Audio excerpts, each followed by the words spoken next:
buenas tardes a todos y a todas. Es un placer darles la bienvenida a la mesa de análisis La educación cuenta fracasos.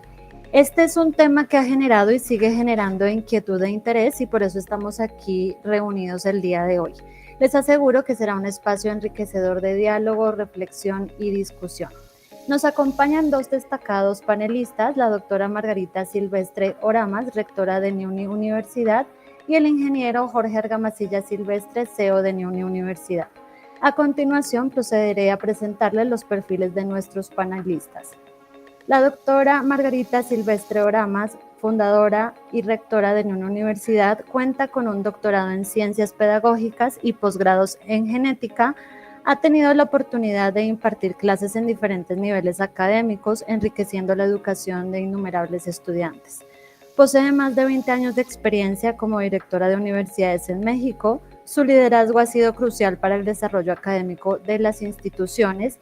Ha desempeñado roles clave en el Centro de Investigaciones Pedagógicas de Cuba, donde fue subdirectora y directora científica, enfocándose en la mejora continua de planes y programas educativos.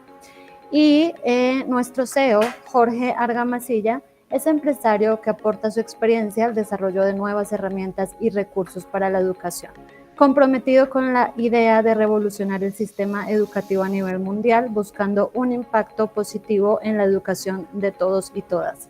Líder educativo enfocado en transformar la enseñanza y el aprendizaje. Su modelo educativo combina la creación de productos con sólidos fundamentos científicos. Se dedica a guiar y apoyar a otros en su camino hacia la innovación educativa, fomentando un entorno de aprendizaje creativo y colaborativo.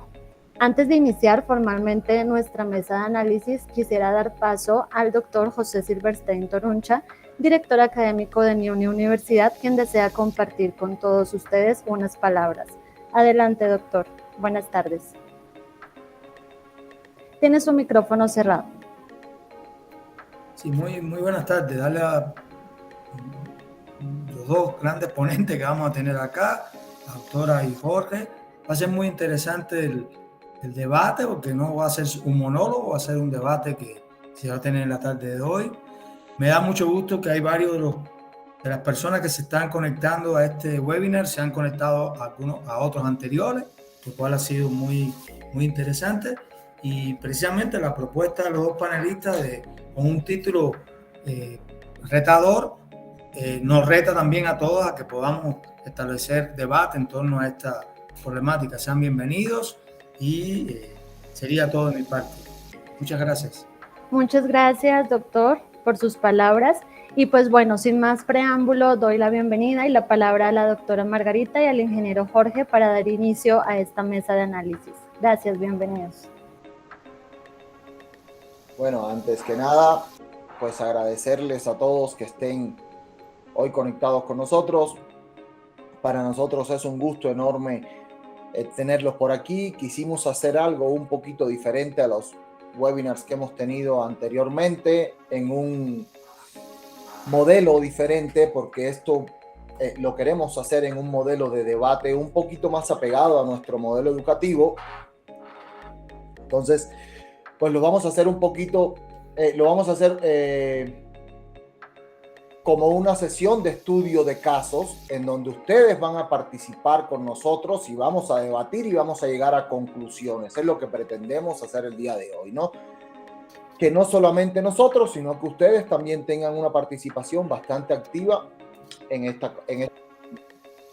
Por otra parte, y antes de que se me escape, quiero saludar muy cariñosamente a nuestro director académico, que no lo incluimos en este panel porque lo tenemos guardado a él para una conferencia en específico, pero sí quiero solicitarle, porque ya me amenazó, que se suba con nosotros a ser parte de los panelistas, porque creo que entre los tres vamos a poder lograr cosas interesantes con el público que hoy tenemos con nosotros.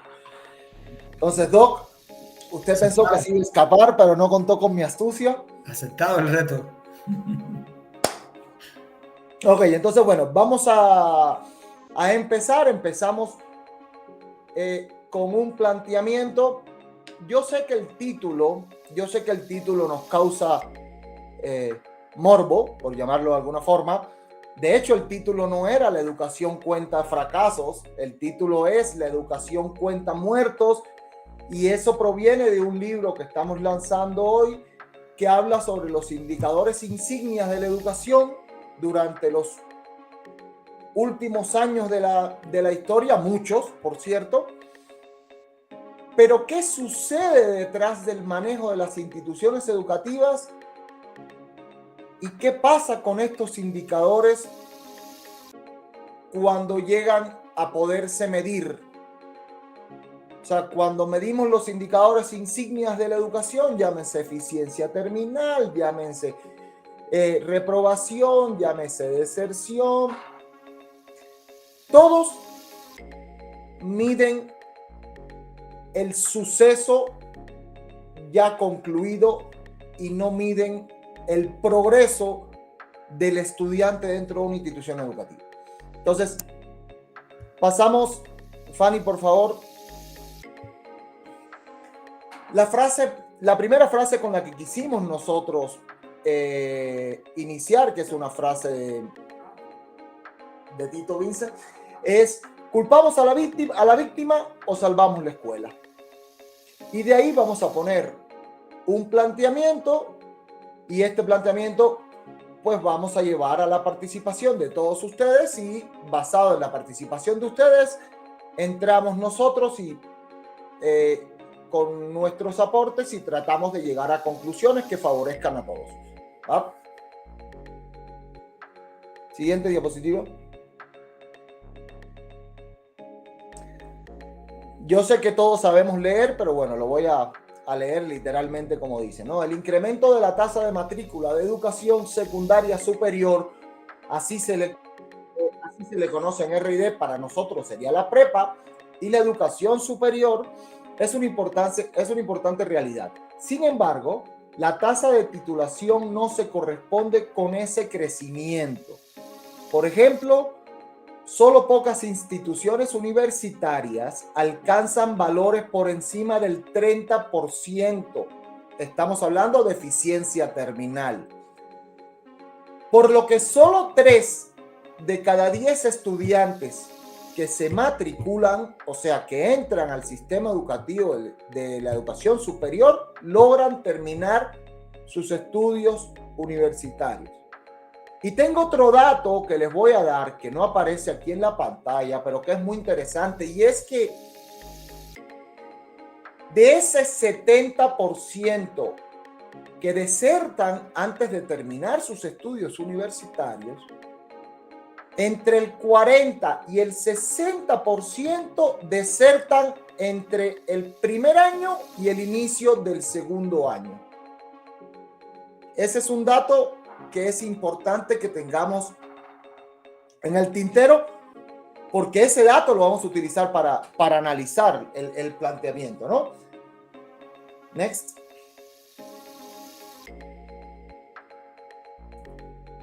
Entonces, ¿hacia dónde se inclina la balanza en el análisis de las causas del problema?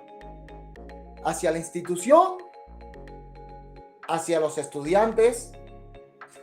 ¿Tendrá Vincent Tinto la razón cuando nos reta y nos dice culpamos a las víctimas o retamos la escuela?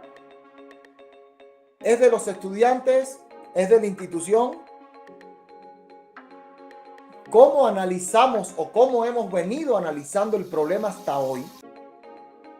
¿Necesitamos una visión diferente del problema? Doctora. Pues yo pienso que sí, que es necesario ver el problema desde una visión diferente. Estamos en el deber de no culpar a la víctima, sino de salvar la escuela. Pero ¿por qué esto sucede? ¿Por qué acontece en tantas instituciones educativas? Porque es un problema y está dentro de los principales problemas que tiene hoy la educación. Sin embargo, hay instituciones, hay países que logran resultados de excelencia, muy buenos resultados. Es que tiene que ser así, o todos podemos lograr un cambio importante en estos indicadores, que significaría un cambio importante en nuestra percepción del problema, en cómo lo analizamos, en qué fuentes utilizamos para estudiar esta problemática y cómo es que proyectamos y llevamos a la práctica su solución. Adelante, escuchemos entonces a todos los colegas sus puntos de vista sobre este problema. ¿Quién no lo conoce? Todo el mundo lo conoce. ¿Quién no lo ha vivido? Todos los hemos vivido. ¿Quién no piensa, no ha pensado y no tiene idea sobre esto? Todos las tenemos. Pues entonces escuchemos las vivencias. Adelante. Vamos a empezar participando, levantando la mano para no interrumpirnos unos con otros. No se me amontonen, no veo que ya hay muchas manos levantadas y que todos quieren participar. Vamos a participar levantando la mano y dando nuestro punto de vista. Todos los puntos de vista son válidos, porque si tuviésemos la verdad absoluta, hoy no estuviese el sistema educativo como está. Entonces todos los puntos son válidos, no tengan miedo a participar y pues adelante, le vamos dando la palabra a quienes gusten participar con nosotros y empezar a analizar. Don Eric, adelante. Bien, saludar inclusive a la doctora y al doctor José, que igual están ahí con nuestro estimado Jorge, quien dirige la tertulia en este momento. Y nada, pues igual con ellos también saludarlos a todos en este interesante debate. Yo igual tengo más tarde algún encuentro y por eso también quiero adelantar un poco mi participación sobre la temática. Bueno, pues en mi caso soy docente, como me imagino que somos la mayoría de los que estamos por aquí. Tengo ya algún tiempo siendo docente, tanto en la parte privada como en la parte pública, en la UAS, específicamente en República Dominicana, y también en otras universidades privadas también aquí en Santo Domingo.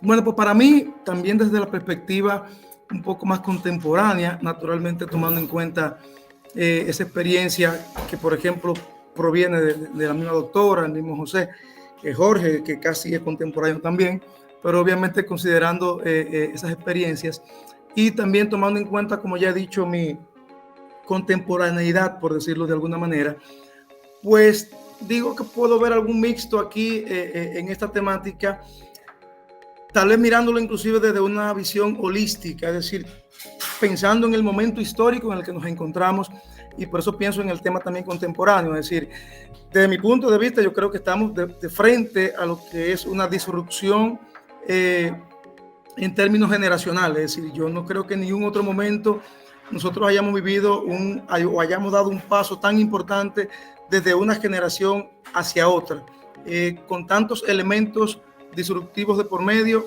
y con tantos elementos cambiantes en ese proceso. Es decir, normalmente veíamos cambios como es de rigor de una generación a otra, pero no creo que cambios tan profundos como lo que hemos visto hasta nuestra generación actual.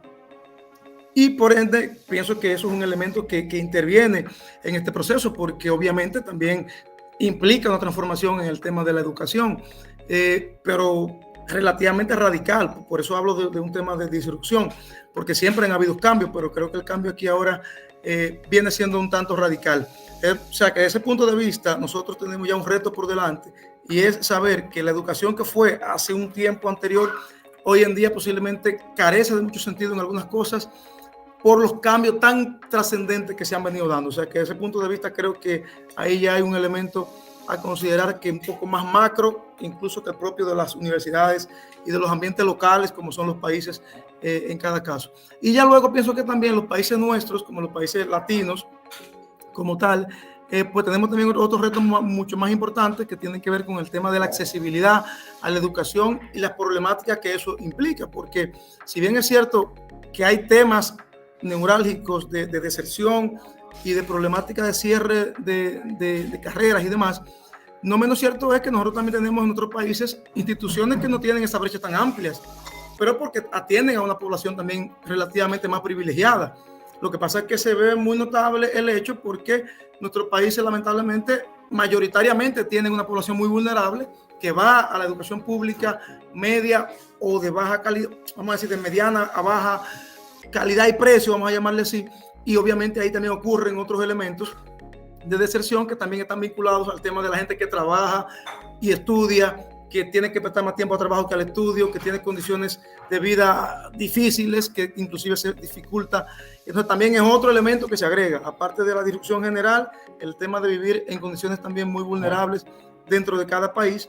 Y ya luego las instituciones como tal, en el caso de las entidades, me refiero a la universidad, pues también tienen otros retos interesantes de por medio, y es que también tienen métodos, tienen personas también con relativo anquilosamiento dentro, que también les toca entender un poco la disrupción y el momento que estamos viviendo. Si bien es cierto que por eso pienso que también la doctora decía, debemos salvar la institución, porque obviamente hay que ir a transformar esos modelos para que se adecúen a esa demanda que actualmente tenemos. O sea, lo veo un poquito por ahí, pero tomando en cuenta las tres dimensiones, la general, la local como país y luego la de la universidad en particular.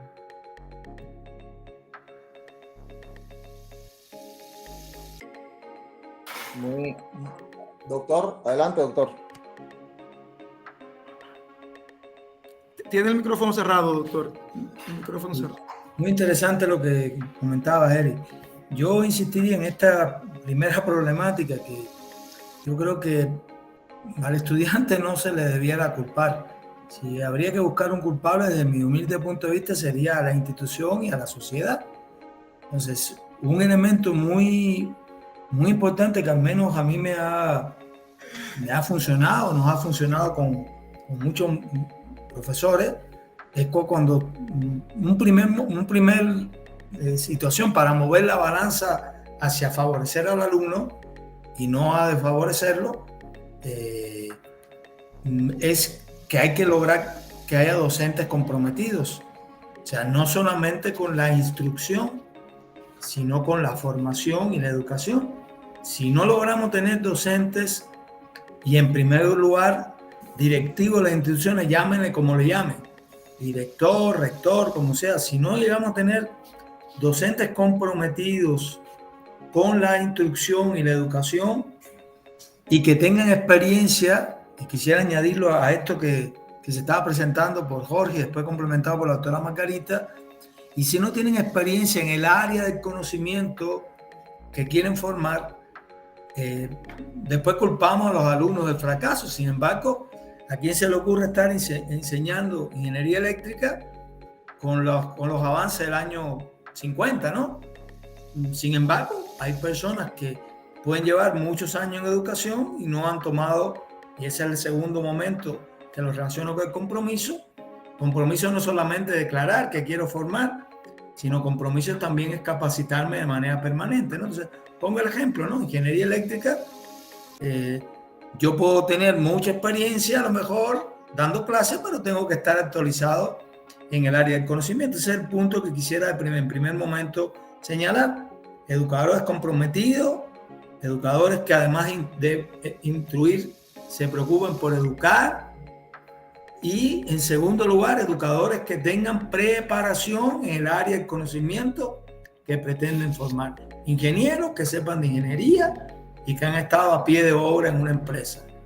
Educadores que, aunque sean maestros que creamos que están preparados, que realmente han dado clases. Y algo muy importante, que el directivo de una institución, de una universitaria, también, como aquí hoy se está demostrando, ahí como por ejemplo la doctora Margarita, el ingeniero Jorge, están participando en la formación. Sería mi primera intervención. Tengo otra, pero un poquito más adelante. Gracias, Jorge. Doctora, ¿le da usted o lo doy yo? A ver, a mí se me hace muy interesante lo que comenta Eric. De hecho, apunté un par de ideas. La disrupción generacional es un hecho, que estamos hoy en una etapa de disrupción generacional y eso es innegable, pero la educación viene contando fracasos desde hace muchos años. O sea, entiendo que hoy los docentes o mentores que hoy tenemos en las diferentes escuelas están formados en un sentido y las nuevas generaciones incluso consumen el conocimiento en un sentido 380 grados. Eso para todos yo creo que es claro, pero la educación viene formando fracasos, viene contando fracasos o viene contando muertos desde hace muchos años. No es desde una época reciente. Y la otra cosa de eficiencia terminal, entiendo la parte, y para nadie es ajeno, que las escuelas de América Latina, el acceso al acceso a la educación y tal, es un tema muy complicado. Sí, pero cuando el alumno logra entrar, el común denominador es el 60-70% de la deserción sucede entre primer y segundo año. Y eso no solamente sucede ni en RD ni en México. Estados Unidos, si bien es cierto no tiene un 30% de eficiencia terminal, tiene un 57%. O sea, también es una barbaridad. Y también el 40-50% de su deserción ocurre entre primero y segundo año. Entonces, el doctor mencionaba algo que no lo llevó a término porque seguramente que va a rematar más tarde, pero él decía, mentores experimentados que hayan ejercido su profesión.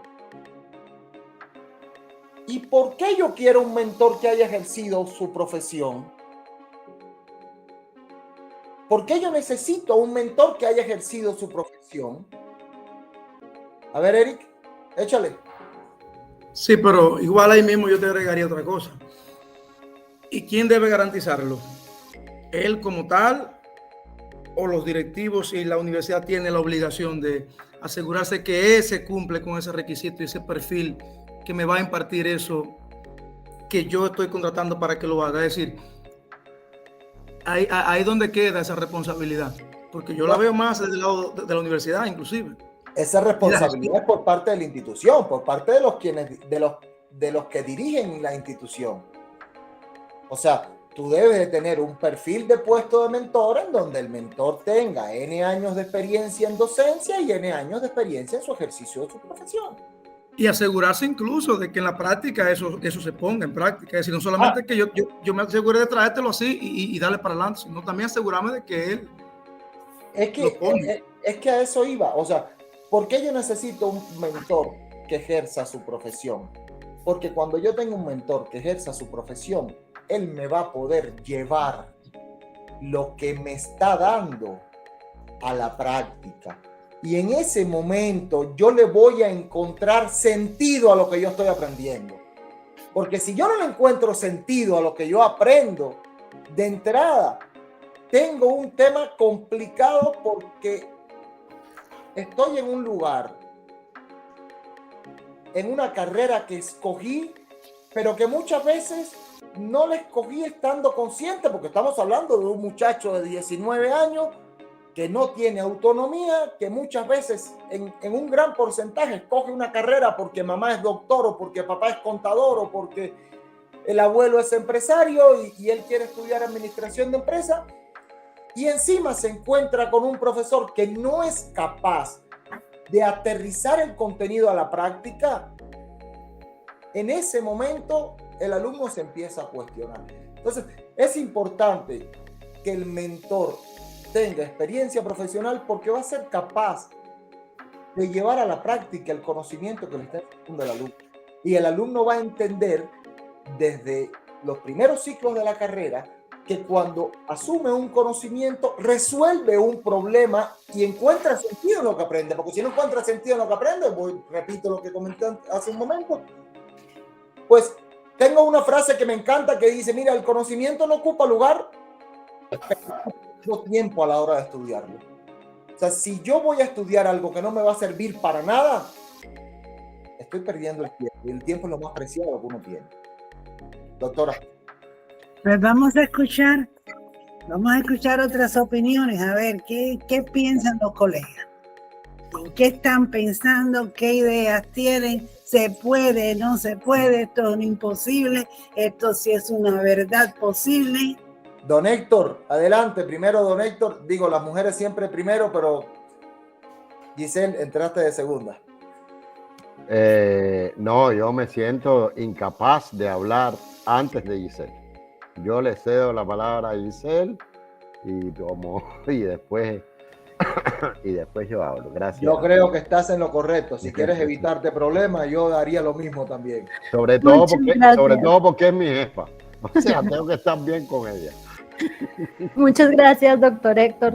Rápidamente, solamente quisiera decir que estoy de acuerdo con lo que están comentando. Es importante tener un mentor enfrente excelente que logre enseñarme a mí cómo aplico a la práctica profesional lo que estoy aprendiendo. Y esto es importante en el momento en que yo llego y, como usted estaba diciendo anteriormente, a lo mejor venía perdida, no sabía si esta era la carrera que era para mí o no, y me encuentro con un mentor que me enseña y me acerca realmente al área laboral, que a lo mejor era lo que yo quería saber, si era buena, si me gustaba, si no. Y de cierta manera también este mentor, el papel no solamente de él importante es generarme este clic de la aplicación práctica, sino también de motivarme. Entonces me siento motivada, me quedo con esta carrera, me sentí motivada, identificada con este mentor. Y si fuera lo contrario, un mentor con el que definitivamente no conecté, con el que no aprendí, con el que se quedó en la teoría y no me hizo la aplicación de este fundamento científico a lo práctico, que era lo que yo quería realmente saber, pues me desmotiva, y ahí es donde la universidad o la escuela pierde al estudiante. Sería todo. Este punto, y voy a poner en el tintero antes de darle la palabra a Héctor y después a Antonio. Giselle ha tocado dos puntos que son importantes, que son la motivación y el autoconcepto.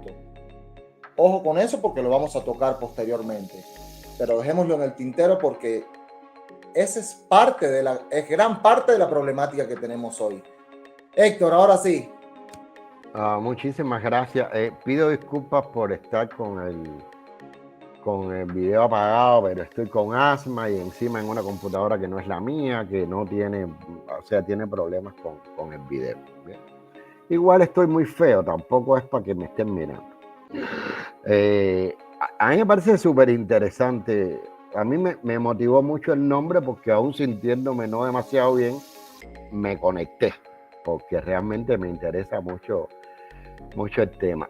Yo, sobre lo que decía Giselle y sobre lo que se ha tocado ahora en cuanto a las competencias profesionales o el dominio de su profesión o el dominio de la materia que imparte un docente en educación superior, tiene necesariamente que sumarse también las competencias pedagógicas. O sea, sabemos, creo que también todos lo hemos vivido, que hemos tenido docentes, incluso cuando éramos estudiantes, del cual decíamos, él sabe mucho, pero no comunica, o él sabe, pero no llega, ¿no?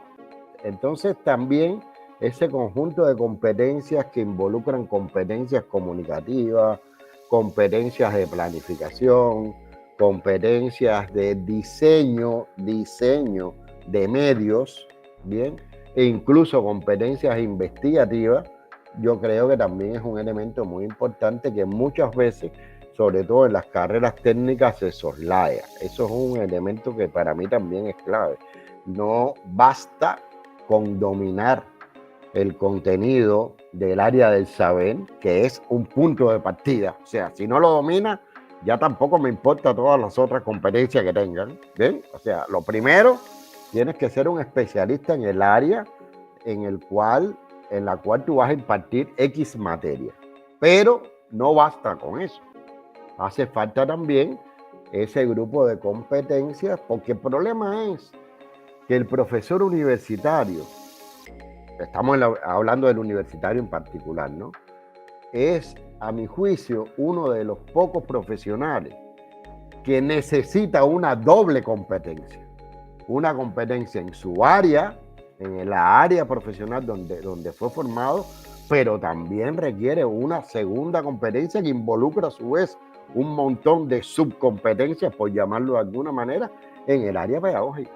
O sea, eso me parece un elemento importante un poco para seguir la idea de la que se estaba hablando. Pero yo quería también introducir un nuevo elemento.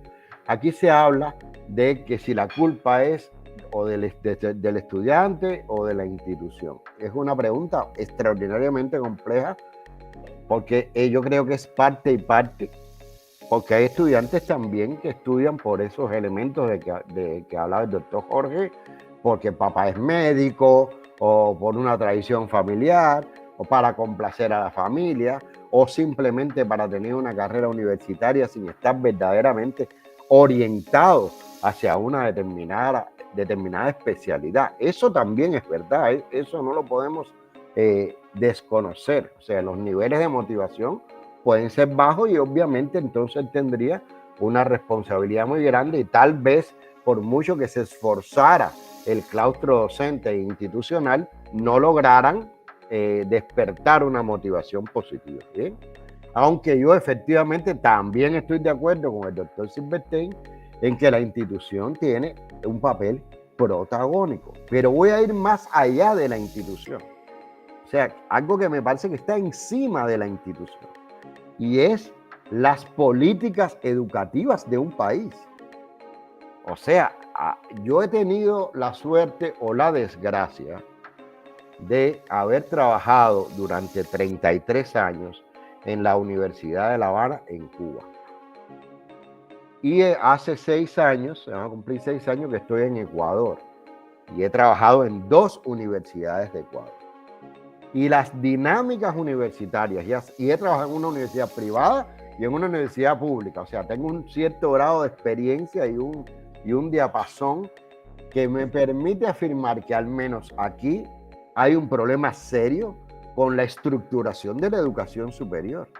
Es bien difícil, aún teniendo todas las herramientas, tanto profesionales como pedagógicas, poder acometer una formación verdaderamente clave, importante y profesional de los estudiantes por la propia estructura que tiene la educación superior. O sea, lo que quiero decir es que a veces las instituciones están atadas de mano por el número exagerado y poco flexible de las normativas de la educación superior de un país. Y entonces eso ya un poco te empieza o sea, es una barrera que está fuera de nuestras manos cambiar. Entonces yo añadiría, si el problema es de los estudiantes de la institución o incluso de las dinámicas, las normativas y la estructura de la educación superior de un determinado país. Y en mi experiencia, por ejemplo, aquí hay un problema serio, muy serio con eso, además de todos los problemas que han hablado. Aquí hay problemas decía Jorge, Jorge hablaba de motivación y de autoconocimiento, ¿no?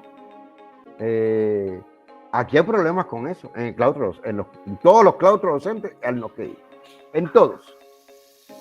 O sea, yo a veces siento que no hay amor por la profesión y eso a mí me destroza, porque en Cuba, y todos lo sabemos, amén de todas las dificultades que hemos tenido siempre, yo pienso que los claustros, al menos en mi pequeña burbuja de la Universidad de La Habana, han sido claustros de manera general comprometidos y de manera general son docentes que aman su profesión, incluso que dan clases por el amor que tienen a su profesión y no por el salario que nos han pagado durante toda la vida o que nos pagaron durante toda la vida. Entonces, eso no puedo decir América Latina, pero sí con seguridad puedo decir en Ecuador que es un serio problema.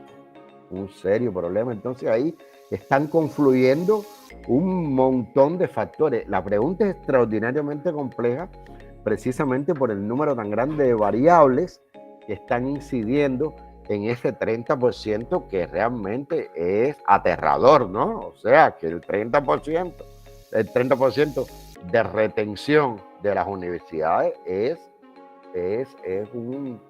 una cifra verdaderamente alarmante. Un poco lo quiero dejar ahí para ver después por dónde va el análisis. Gracias. Don Héctor, muchísimas gracias. Totalmente de acuerdo contigo. Totalmente de acuerdo contigo. Muchos dirían, oye, pues yo prefiero enseñarle a dar clases que enseñarle la profesión. No es tan así. No es tan así. Cualquiera que no conozca de educación pudiera llegar a esa conclusión en un cuarto de hora, pero es mucho más complejo que eso. Me llama mucho la atención el tema de las variables que mencionas, porque normalmente hablamos de eficiencia terminal, deserción, bla, bla, bla, como si fuera unifactorial, y la educación no es unifactorial. La educación es multifactorial. Y cuando hay una consecuencia en estas variables, que lo que miden son consecuencias, en estos indicadores, que lo que miden son consecuencias, es porque ha pasado un cúmulo de factores por detrás que han dado paso a ese resultado. Doctora, no se usted, yo estoy asustado porque este caso no tiene mucho chiste y mira cómo vamos. Todavía me falta una mano de Antonio por ahí. No sé si usted quiere intervenir antes. No, vamos a escuchar a los colegas para que aporten ideas nuevas y otras ideas y entren en contradicción con las dichas. Vamos a reflexionar qué es lo interesante de todo esto. Todavía hay varias cosas que no se han abordado por nadie, que son muy importantes. Yo estoy segura que van a salir. Adelante. Don Antonio. Hola, buenas tardes. Candelaria Ríos Sánchez. Hola, Estoy Candelaria. registrada así por el correo, pero Candelaria Ríos Sánchez, de Oaxaca, México. Maestra en educación y docencia universitaria, pero actualmente doy clases en un bachillerato. Escuchando todas las intervenciones de ustedes, compañeros, les presento la problemática de mi estado, Oaxaca, en comunidad rural. Como decían, atinadamente, aquí la cuestión es la institución. Oaxaca tiene un grave problema de política, donde las instituciones las dirigen personas asignadas sin vocación para dirigir, sin conocimiento en el área, y los docentes o maestros a cargo de ellos tenemos conflictos o variables que realmente nos impiden muchas cosas. En mi bachillerato hacemos la cuestión de la profesionalización, como ustedes lo dicen, porque desde ahí partimos en una capacitación que es para el trabajo, para desarrollar competencias profesionales. Sin embargo, nos enfrentamos a la cuestión de que nuestros jóvenes vienen de telesecundarias con una educación básica de CONAFE, en algunos vienen de un sistema INEA y otros cuantos vienen de secundarias técnicas o federales. Entonces, a pesar de que muchos docentes nos sentimos preparados en los dos ámbitos que ustedes mencionan, que es la profesionalización y la pedagogía, a veces es imposible retener a los estudiantes porque llegan a otro nivel, en un nivel en donde ellos llegan completamente ciegos en cuanto a lo que es la educación. Es bastante difícil homogeneizar a un grupo en el mismo grado de conocimientos, en el sentido de que muchos no traen ni los conocimientos básicos y queremos igualarlos en ese sentido. Las instituciones carecen de la infraestructura necesaria para nosotros, de cierta manera, utilizar las tecnologías como parte de una herramienta de educación, pero en comunidades rurales como en la que yo estoy, que no tenemos cobertura de internet, que es lo básico, es imposible a veces llegar a ese grado de conocimiento con los jóvenes. Sin embargo, aún así, intentamos que ellos tengan proyectos de vida que los encaminen a lo que realmente quieren, porque como ustedes afirmativamente estaban diciendo, algunos quieren estudiar lo que estudió papá o mamá y no tienen la vocación o no tienen las habilidades o las actitudes para ello.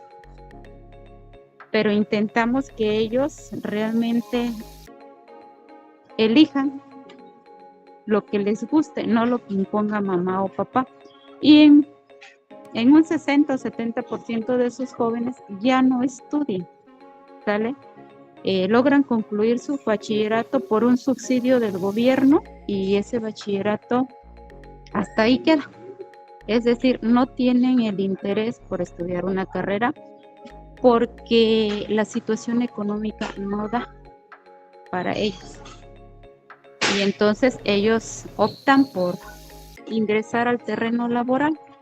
Y esa es la situación por la cual también en bachillerato yo atiendo grupos a veces de 40 alumnos, 45 alumnos, pero algo que estamos viendo de a 3 años para acá es que los grupos van disminuyendo con el paso del tiempo. Entonces, actualmente hoy tengo un grupo de primer semestre de 30 estudiantes y haciendo la proyección, en el próximo año no creemos que lleguen grupos de 30 estudiantes, sino pueden llegar de 25 porque ya no tienen el interés de estudiar. La escuela no les está ofreciendo lo que ellos necesitan o requieren para una vida. Esa es mi participación. Gracias. Muchas gracias, Candelaria. Muchas gracias. Tocaste ahí varios puntos interesantísimos. No me voy a adelantar. La doctora pidió la mano. Estoy seguro que va a hablar ahorita de cómo se ve la educación desde el punto de vista gubernamental, cómo lograr masividad, cómo lograr enseñanza diferenciada y diferenciadora. Vamos a darle la palabra a ver con qué nos sale. Yo estoy muy de acuerdo con la maestra. Ha dicho verdades muy importantes. Y hay una que nosotros hemos trabajado mucho y hemos buscado muchas alternativas. Y es que el estudiante no está entrando con la base académica que yo supongo que debería de ser. Esa es una verdad. Hay lagunas muchísimas. Entonces, ¿qué hago como institución? Sé que existe el problema y lo ignoro. Si sé que existe el problema y lo ignoro, ¿qué consecuencias tiene eso? Pues se van a ir de la institución como un fracaso, con la autoestima perdida, con el que creer que no pueden, muchos jóvenes que pudieran lograr todo lo que quisieran en la vida.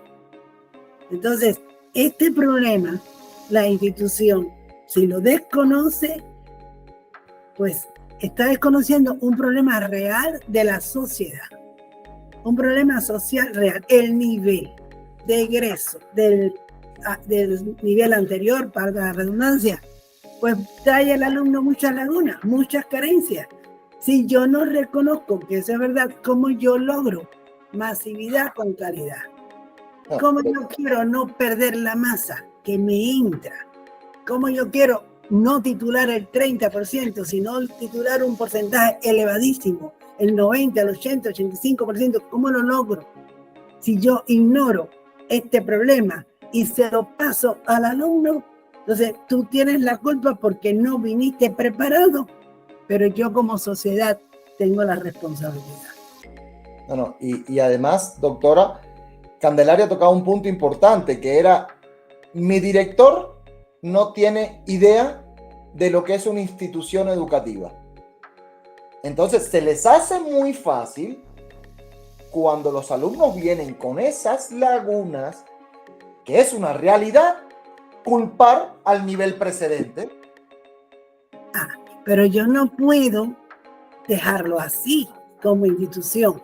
O sea, yo tengo que asumir que esa es mi realidad, ese es mi contexto, y entonces yo tengo que encontrar soluciones para atender esa problemática. Pero esa problemática que hoy es razón de una gran deserción de muchos estudiantes, de perder el deseo, de perder el interés, la escuela no le puede dar la espalda. Tiene que trabajar la dirección de la institución educativa diseñando todo el proceso formativo, teniendo en cuenta su verdad, esa realidad. Entonces, dejo a debate la idea, ¿no? Me parece que sería muy interesante escuchar otros puntos de vista, porque esto es un factor común que se da en el bachillerato, se da en la universidad. Y les voy a decir algo, nosotros lo hemos investigado, nosotros lo hemos resuelto. ¿por qué no puede extenderse? ¿Por qué no se puede dar una solución generalizada? ¿Por qué no se puede ver esta realidad social tal como es y enfrentarla con acierto? Adelante, doctor Silvestre. Doctor, no tenía que levantar la mano, iba para usted. No, muy interesante la colega de Oaxaca.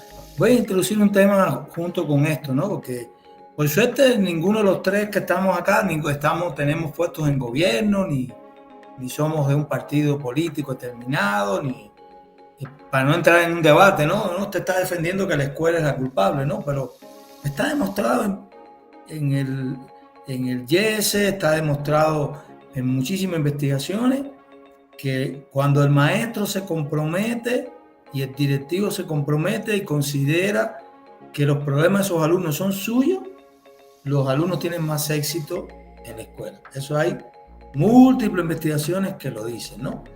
Hay en UNI una colega que no sé, no creo que esté aquí conectada en este momento, no veo su nombre, pero directora de una escuela y ha invitado a los estudiantes a estudiar el doctorado, a los maestros de la escuela, y muy interesante lo que ha hecho la maestra, no lo pagó gobierno, ni nadie se lo dijo, ha dividido los problemas de la escuela en problemas de doctorado, que lo investigan varios estudiantes de doctorado en UNI, ¿no? Es una idea muy, muy interesante, ¿no?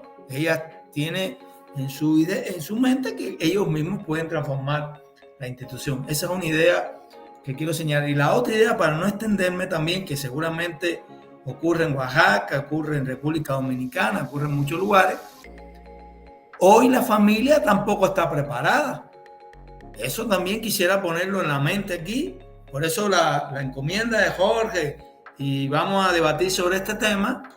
Hoy la institución, incluyendo la universidad, y lo digo por UNI, incluyendo la universidad, no puede dejar de lado la familia, porque hoy tenemos familias que no leen igual que sus hijos, que no se preparan igual que sus hijos, que el padre es golpeador y la madre se deja golpear, y eso ocurre en todos los estratos sociales, en los pobres, en los medio pobres y en los más ricos. En todo ocurre el Estado. Entonces, también lo quiero poner en esta mesa para poder seguir, para tener una nueva concepción. Probablemente la escuela, la universidad, también tendría que ocuparse de hacer acciones con la familia, y no solamente en la primaria, y no solamente en el preescolar, sino también en la universidad. Lo pongo también como a debate este punto de la familia en una institución universitaria.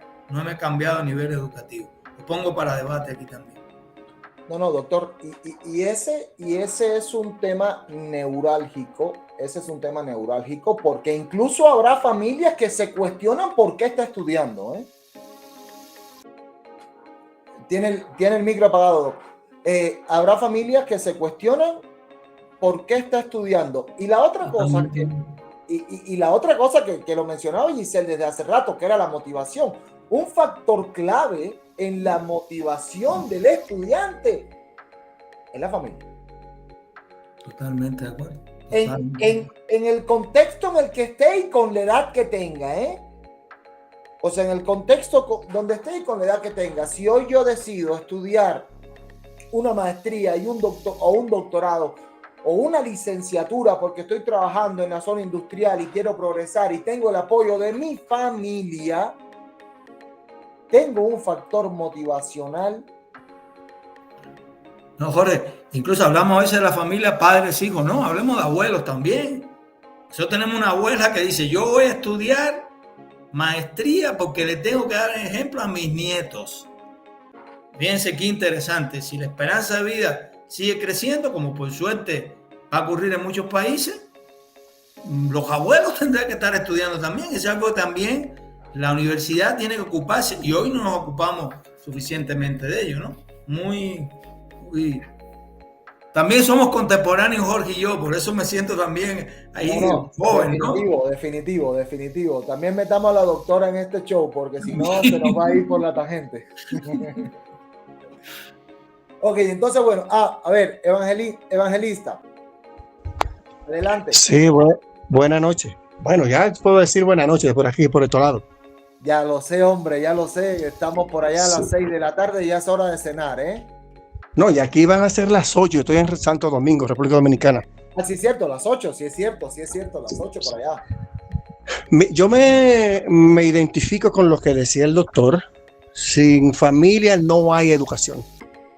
Pero en Latinoamérica estamos viviendo una realidad bastante compleja. La familia ha dejado a la escuela sola. Y si la escuela está sola, la escuela por sí sola no funciona. Yo soy director de un centro educativo y para que la familia pueda ir, hay que literalmente amenazarla.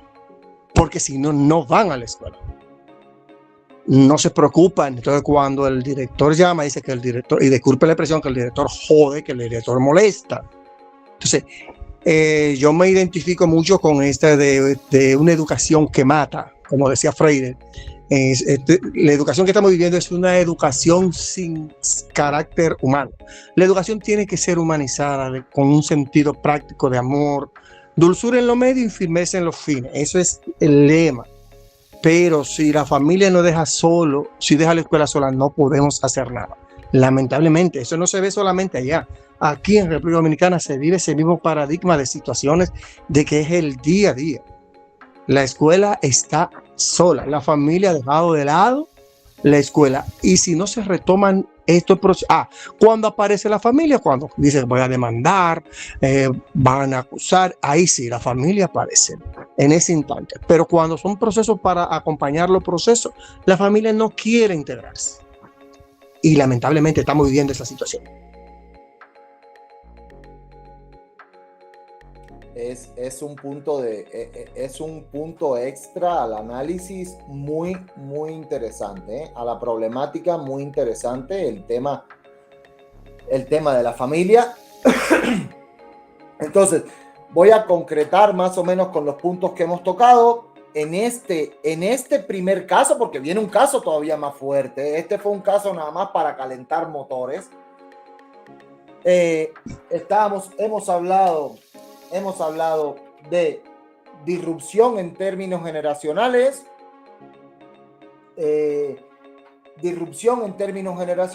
Hemos hablado de los docentes en una dual competencia y la brecha que existe entre las competencias pedagógicas y las competencias profesionales y la necesidad del docente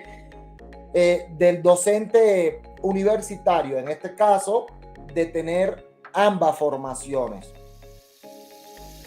También hablamos de las políticas educativas,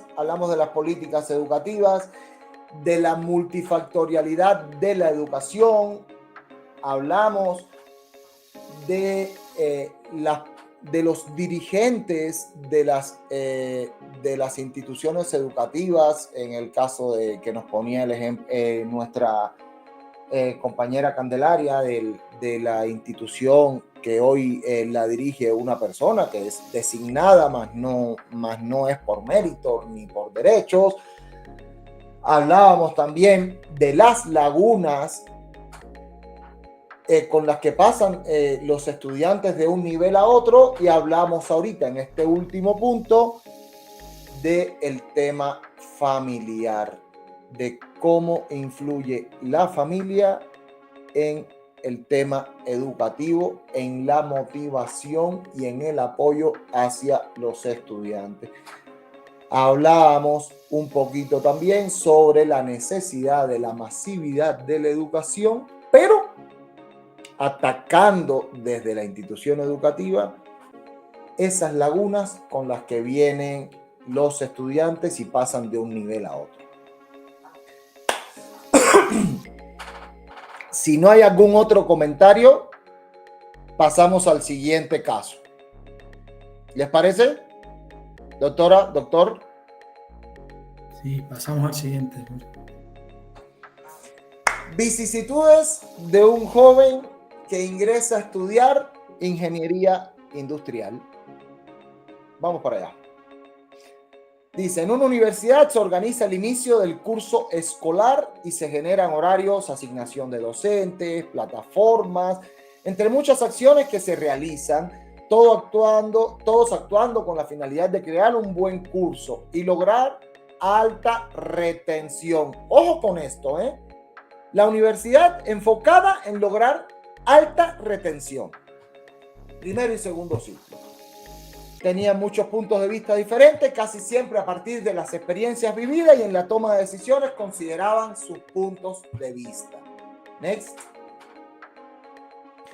Incluso a partir de las experiencias vividas en el ciclo anterior, generaron una encuesta que sometieron a consulta de expertos y no fue validada, pues las recomendaciones generadas no se ajustaban en parte a los criterios con los que habían trabajado. El indicador de retención en la carrera de ingeniería industrial al inicio del segundo ciclo había sido menor al 70% en los últimos 3 años. Así se desarrolla el ciclo escolar y al término aparece en las redes un video de Juan Fernando, un estudiante que reprobó el primer ciclo, el ciclo que tituló Vicisitudes de un estudiante que quiso ser ingeniero e ingresó en la Universidad X. Y el video dice así: recuerdo cuando era niño que leía El Principito. ¿Dónde está la verdad? Estaba más allá de lo que percibía y creo que de lo que perciben en la Universidad fulana de tal.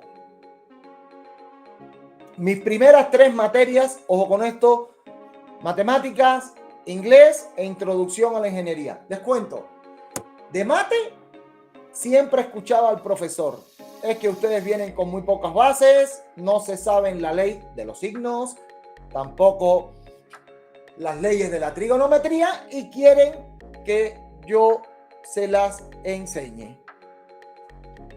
Y las clases, además, tediosas, monovaginales, como les llamo yo, o sea, nada más en una sola dirección.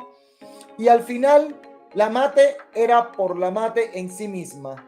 No supimos nunca cómo utilizarla.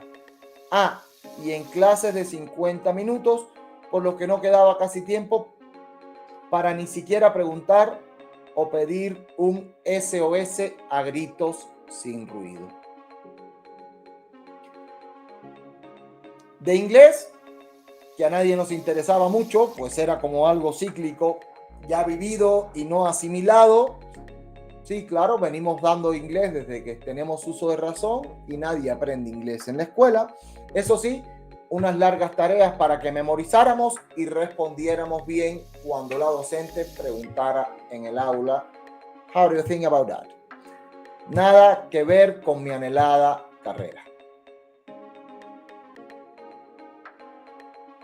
Me falta mi tercera vicisitud adversa. Mis ilusiones estaban puestas en la materia de introducción a la ingeniería industrial.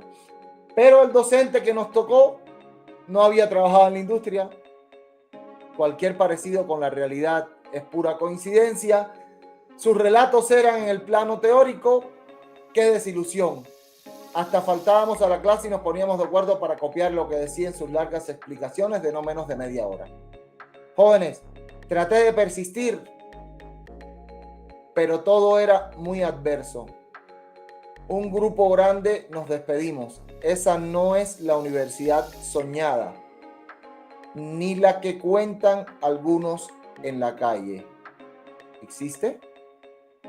Y voy a retomar un par de ideas aquí antes de abrir micrófono. En la primera parte del análisis, la universidad pensando en retener.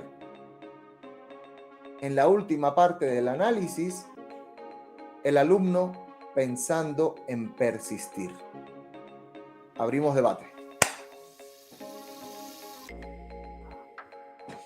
No se me amontonen, ¿eh? Órale, ahora sí se van a quedar callados, ahora que hay más tela por donde cortar.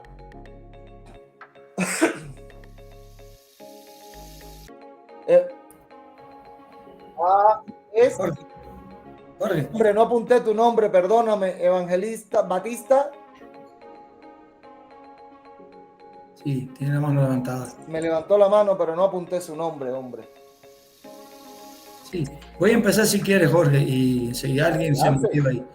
Yo insistiría que este caso que se presenta se pudiera cambiar la asignatura, y hay muchísimas asignaturas que desgraciadamente ocurre similar, ¿no? Una reflexión inicial para, como tú dices, para seguir calentando motores, es que la escuela no puede actuar, la institución no puede actuar solo con sus creencias o con las teorías que tienen, inclusive ni con su modelo educativo. El modelo educativo de una institución es un modelo actuante, es decir, que cambia con el tiempo y se tiene que adecuar a los estudiantes que tenemos, ¿no? Los estudiantes de 2024 no son los del 22 ni los del 20, y los del 25 tampoco serán igual a los del 24, ¿no?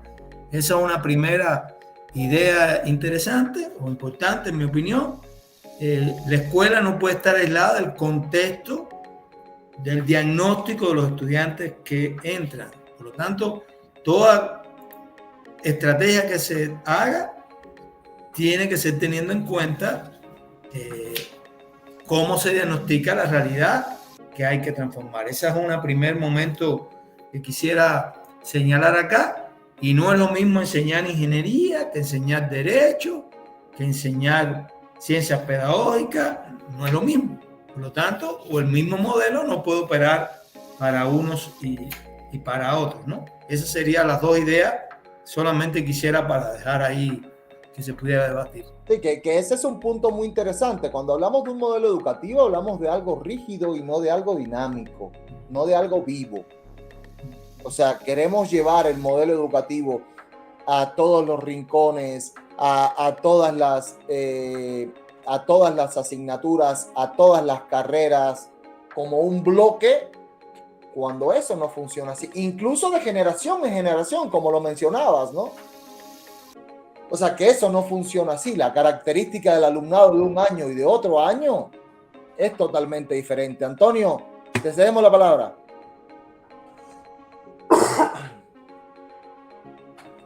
Antonio, ¿estás con nosotros? Sí estoy, perdón, Candelaria, ¿eh? Candelaria, perdón. Okay. Bueno, yo soy administradora de profesión y doy capacitación para que el joven se inserte al campo laboral. Y ahorita que estaba escuchando el tema, mi joven quiere estudiar arquitectura. Entonces yo le digo, si tú vas a estudiar arquitectura, desde ahorita que vas en tercer semestre de bachillerato, yo te pido a ti que vayas y te vayas de chalán de albañil. ¿Sí? ¿Por qué? Porque tienes que aprender el contexto, tienes que saber cómo se contextualiza el conocimiento de la escuela en la práctica. Preparar una mezcla, tomar las medidas, checar cuánto debe de llevar de profundidad la base de una casa y cuestiones así. ¿Vas a ser diseñadora de modas? Bueno, ve con una costurera que te enseñe a pegar un botón, un cierre, las cosas básicas. ¿Por qué hacemos eso o por qué hago yo eso? Porque yo sé que mis estudiantes, si van a aprender algo, tienen que contextualizar, es decir, la teoría hay que ponerla en la práctica. Solamente así va a tener un verdadero significado el conocimiento de la escuela. Porque en la escuela, como comentaban en el caso que estamos viendo, por lo general muchos docentes son teóricos, ¿vale? Pero no llevamos al alumno de la mano a la realidad que se está viviendo, y esa es la parte fundamental, porque el alumno decide quedarse o decide irse. Y yo creo que eso lo deberíamos de trabajar todos los docentes, de que no es solo la teoría, el joven necesita saber en dónde se va a aplicar ese conocimiento, necesita aprender el conocimiento, pero el conocimiento no se graba, el conocimiento se aprende con la práctica, con la aplicación que él haga. Gracias. No, y muy interesante por parte de Candelaria, porque además de eso, detrás de cada profesión hay un oficio, por lo menos casi de todos. No se me ocurre ninguno ahorita que no tenga, ¿no? Pero cada profesión profesa un oficio por detrás. Y además hay una cosa que es importante, ¿eh? Cuando tú entiendes para qué, dónde se aplica el conocimiento que estás adquiriendo. Y además tienes el fundamento teórico del mismo, sucede la innovación. Es como único sucede la innovación, cuando yo tengo el fundamento teórico de ese conocimiento, pero entiendo dónde está su aplicación. Héctor, seguimos contigo. Ok, a ver, está buenísimo el caso. Me parece un poquito más de lo mismo en el sentido de que hay que hacer un análisis multivariado. O sea, a ver, ¿qué faltó en estos tres profesores de matemática, la profesora de inglés y el profesor de introducción a la ingeniería? A todos les faltó el para qué, eso que tú hablabas. A todos les faltó el para qué. Ninguno dijo el para qué la asignatura. El de matemáticas se centró en una matemática pura, definitivamente quejándose además de la base, ¿no? Yo a veces a mis estudiantes les digo, es que ustedes no tienen base, lo que tienen es ácido. Eso se lo decía en Cuba, ¿no? Porque efectivamente hay lagunas. Entonces, él viene con su plan que parte de la letra J y de la A a la J, lo deben saber los estudiantes, no lo saben, ya no tengo nada que hacer. Pero además falta el para qué, porque matemática e ingeniería industrial no me parece que sea solamente una asignatura básica, es una asignatura que perfectamente se puede vincular al ejercicio de la profesión. No estamos hablando de microbiología que tiene matemática, que a ese profesor de matemática le va a costar más. Con lo de inglés exactamente igual, falta el para qué. Esa profesora de inglés perfectamente podría ajustar todos los, digamos, los textos que iba a trabajar en la asignatura a la ingeniería industrial y pudiera tal vez convertirse, entre comillas, en una introducción a la ingeniería, pero en inglés. O sea, cuántas cosas se pudieran haber hecho, ¿no? Y con el profesor precisamente de introducción a la ingeniería pasa exactamente lo mismo porque le falta la práctica. Bien, o sea, eso está ahí claro. Ahora, detrás de eso siguen habiendo cosas. Y es ¿por qué? ¿Por qué les faltó el para qué a los tres docentes? Entonces ahí hay que ir más arriba, ahí hay que ir a lo mejor a la estructura universitaria. Ese profesor de matemáticas es de la carrera de ingeniería industrial, ese profesor de matemáticas es un ingeniero industrial, o ese profesor de matemáticas es de la facultad de matemáticas que da servicio en ingeniería industrial. Y entonces, por tanto, se tendría que preparar y buscar ejemplos y despertar la motivación de sus estudiantes enfocando la matemática a la ingeniería industrial. Qué malo el profesor, pero puede que no, puede que en realidad no sea malo, puede que sea un profesor contratado, no sé en México. Aquí en Ecuador se plantea que alrededor del 60% de los profesores universitarios son contratados. ¿Quién es un profesor contratado?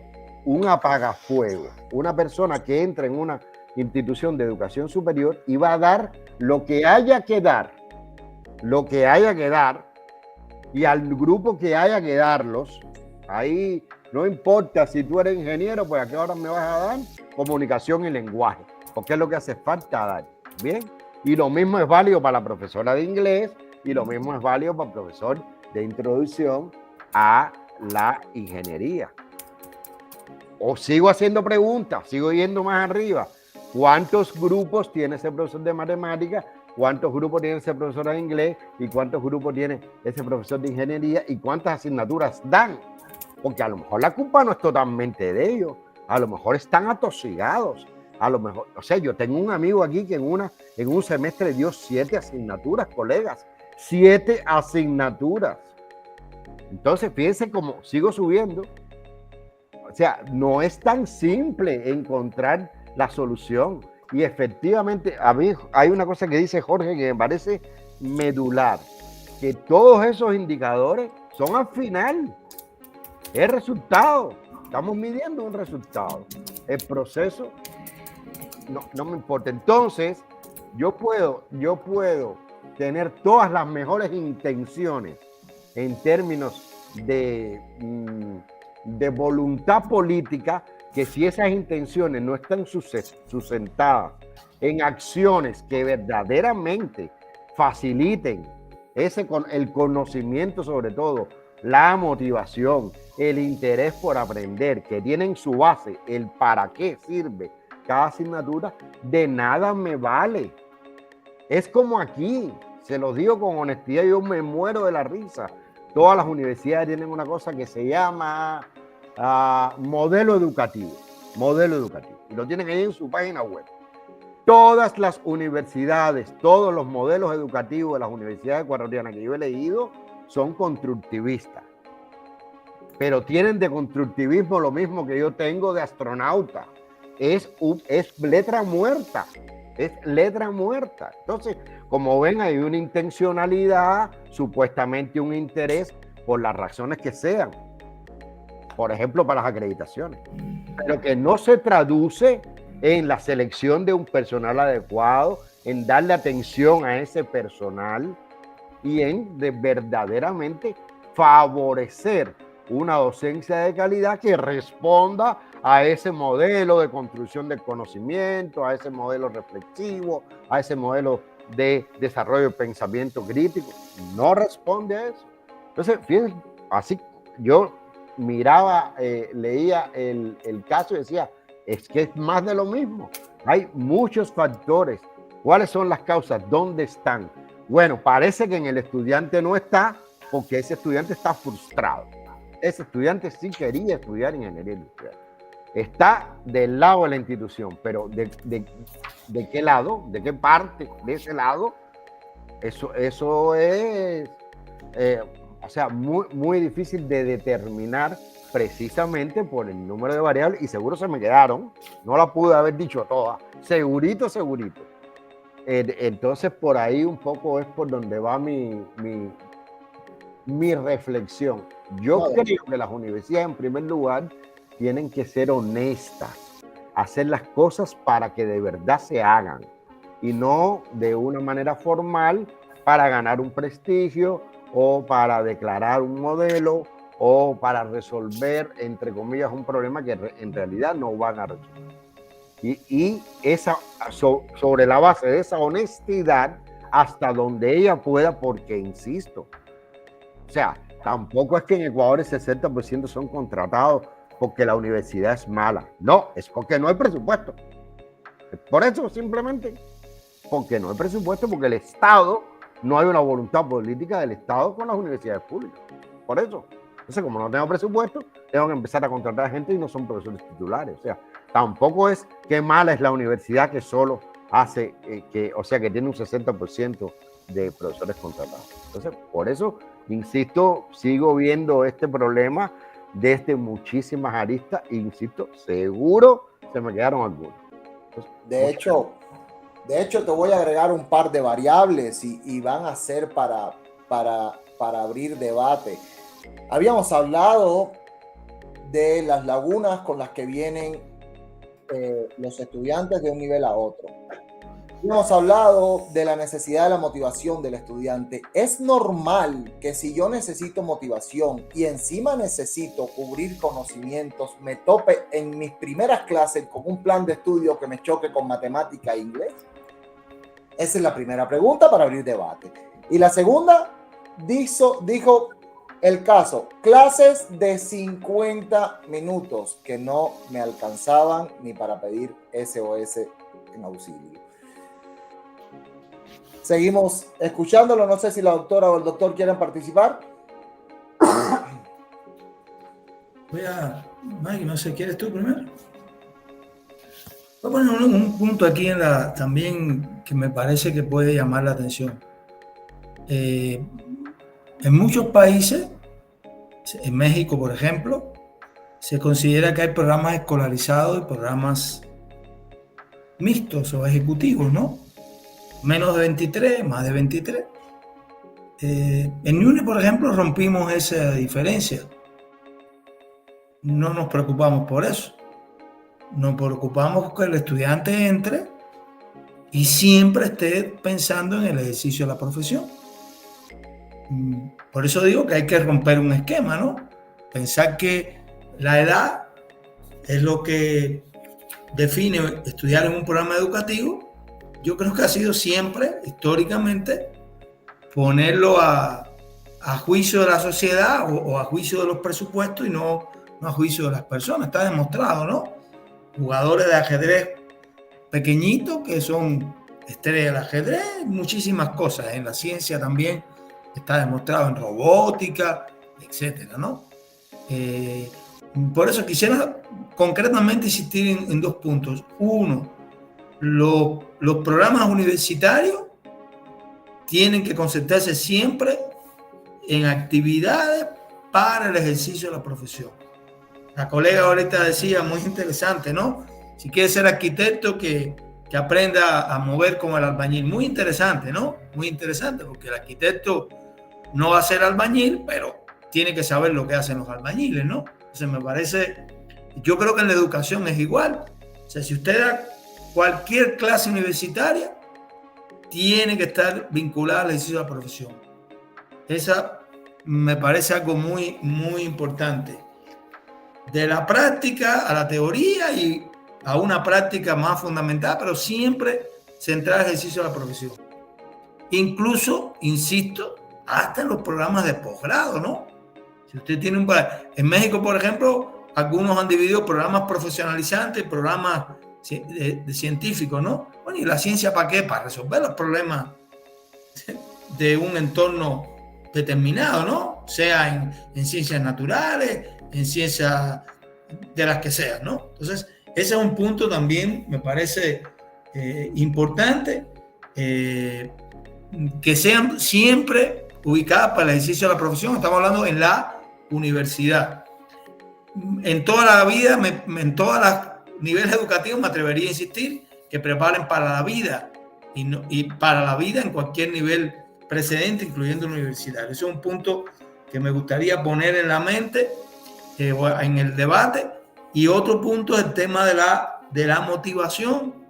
O sea, el alumno tiene que estar, tenemos que motivarlo. Si ya nosotros sabemos que está la tecnología, si ya sabemos, en el caso anterior vimos que la familia no está preparada, por hablar de 2 elementos determinados, bueno, entonces le toca a la institución motivar al estudiante universitario para que permanezca y no se sienta como en este caso, que reitero, desgraciadamente hay muchísimos como este caso, en muchísimas asignaturas, que el estudiante realmente no esté por obligación, sino que realmente porque se sienta que va a crecer junto con esto. Cuando el docente universitario trata al estudiante como de colega a colega, el estudiante universitario crece más. Si es ingeniero y lo trata como ingeniero o como ingeniera, crece más el futuro ingeniero. Si es abogado y lo trata como futuro licenciado, crece más el futuro licenciado. Por lo menos es la experiencia que he visto con los profesores que tienen éxito con sus estudiantes. Eso me parece es muy importante. Y tercer elemento que también llama aquí la atención en este caso, los contenidos tampoco son inmutables. Eso es muy importante tenerlo en cuenta los que somos educadores y educadoras. Los contenidos cambian con el tiempo. Por lo tanto, volvemos a la primera de las variables del primer caso. Si yo no estoy actualizado de manera permanente, yo ni puedo motivar, ni puedo formarlo en la carrera, porque yo estoy dando un contenido atrasado, ¿no? Entonces eso, ahí lo dejo como para seguir debatiendo en este tema. Aquí varios puntos interesantísimos. Déjame rematar con la doctora. A ver, doctora.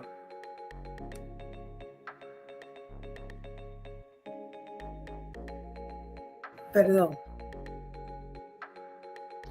Quería insistir en algo, y es que se han establecido toda una serie de modus operandi en la dirección de instituciones educativas, en la dirección de universidades, que son modus operandi conformistas, que han cosechado un tipo de resultado año tras año y no se inmutan y no se cuestionan y consideran que así es y así será y seguirá siendo. Entonces, eso es un error muy grande. ¿Por qué? Porque falta el convencimiento y el conocimiento. Hay muchos hallazgos de la ciencia, muchas investigaciones, el doctor ahorita hace referencia a alguna de ellas.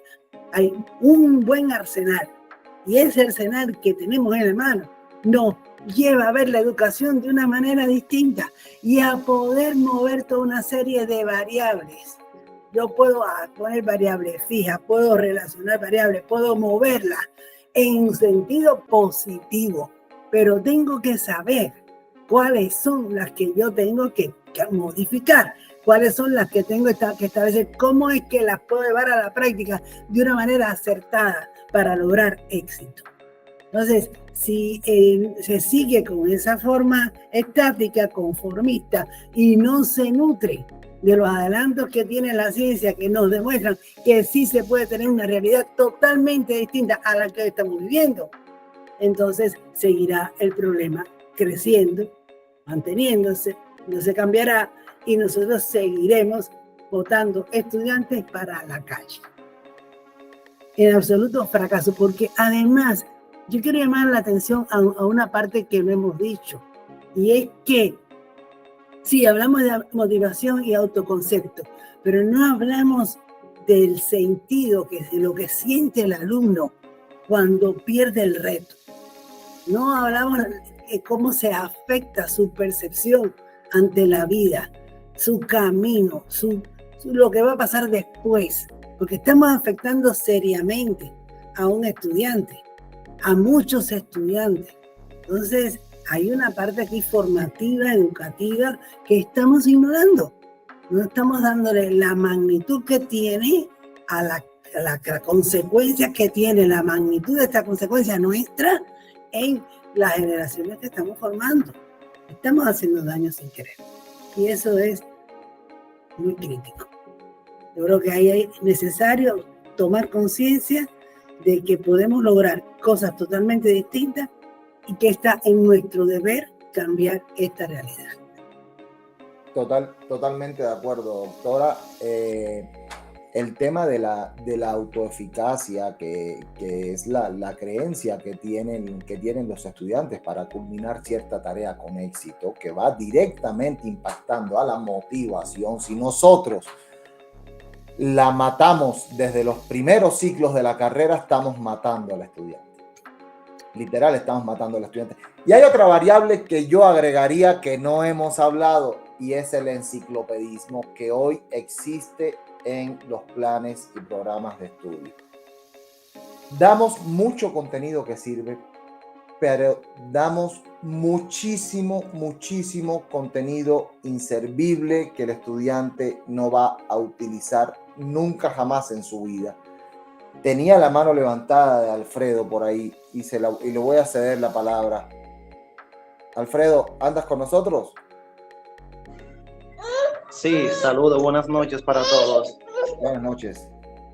Me disculpan si escuchan a la niña, es que está un poco inquieta, pero no se preocupe. Hay que educarse, aunque sean con los niños en la mano cargados.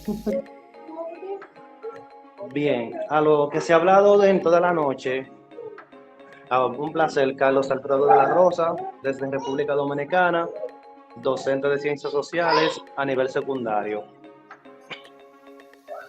La educación tiene un gran problema en este siglo, y es que simplemente seguimos dando educación del siglo XX en el siglo XXI. Una educación que no se moderniza, que todavía seguimos con las butacas tradicionales, con los métodos tradicionales. No queremos traer esa educación que fue en el pasado y modernizarla con la tecnología, respondiendo a las necesidades de una sociedad que ha ido evolucionando y necesita que la pedagogía evolucione con ella.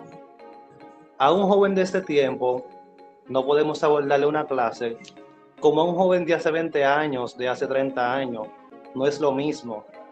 Los estudiantes en ese tiempo no tienen el mismo nivel de comprensión, no generan un pensamiento crítico, no generan un pensamiento lógico, no son capaces de resolver problemas simples que se le presentan en la sociedad. Y como yo les decía hoy a mis estudiantes de sexto grado de secundaria, ustedes aquí consideran que simplemente tener conocimiento los hará triunfar en la vida. El conocimiento, si no se tiene la habilidad para poder aplicarlo, simplemente se queda en conocimiento.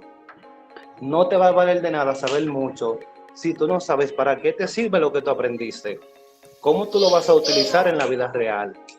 Y eso es lo que le falta a la escuela. Nosotros como docentes, promover, incentivar y decirle al estudiante para qué te sirve lo que tú estás haciendo, para qué te sirve lo que tú estás estudiando, para qué te sirve ese conocimiento. Tú quieres ser ingeniero, pero para qué te sirve, cómo tú ayudas a la sociedad, cómo tú aportas. Tú quieres ser matemático, pero para qué te sirve, cómo tú vas a utilizar el conocimiento. Necesitamos escuelas con empatía. Necesitamos maestros que amen lo que hagan, no simplemente el sueldito o el dinerito. Está bien, todos necesitamos vivir, necesitamos ser remunerados por lo que hacemos. Pero siento que a veces esos maestros universitarios no tienen empatía con los estudiantes, no tienen amor por lo que hacen. Son a veces de carácter fuerte, se quieren imponer, quieren ser autoritarios. Y como decían ahorita, no son escuelas constructivistas, sino netamente constructivistas, donde el maestro tiene el conocimiento, él es el que sabe, y el alumno solamente tiene derecho a sentarse y aprender lo que sabe el maestro.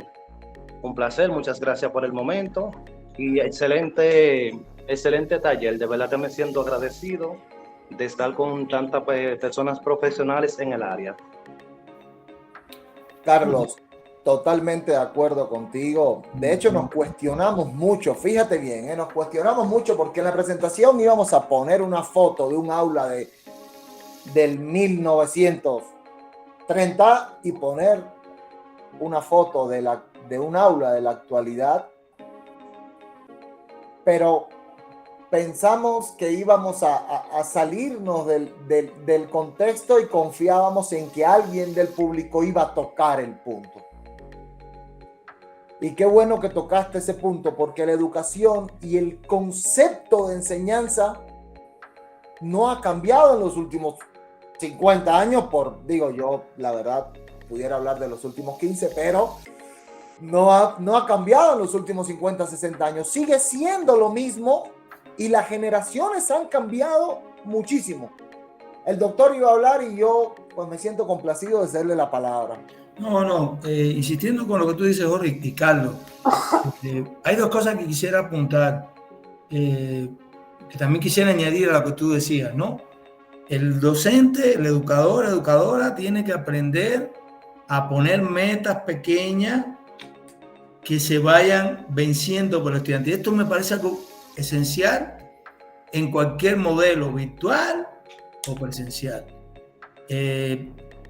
¿Por qué no le gusta la investigación científica a muchos estudiantes? Porque el asesor de investigación se siente que hay que darle la meta final, y la meta final el estudiante la ve muy lejos, ¿no?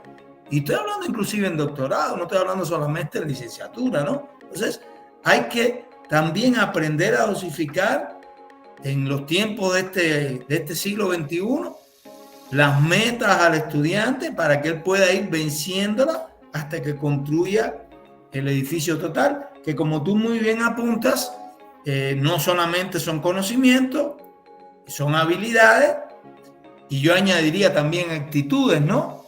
Actitudes de la profesión. Y eso lo quiero distinguir de una universidad, de una escuela básica o de una primaria, una secundaria, ¿no? ¿Qué actitudes hay que formar en la universidad? Bueno, las actitudes del ejercicio de la profesión, ¿no? Si hablamos de un entorno virtual, alguno diría, no, vos vas a exagerar, y podrían no estar de acuerdo conmigo, ¿no? Pero si yo voy a enseñar derecho, el abogado en todos los países que yo conozco se viste de manera formal, ¿no? Y probablemente en alguna de las sesiones de las clases, incluyendo virtuales, hay que enseñar al futuro abogado cómo un abogado se viste frente a un cliente, por ejemplo, ¿no? Por hablar de algo sencillo, ¿no?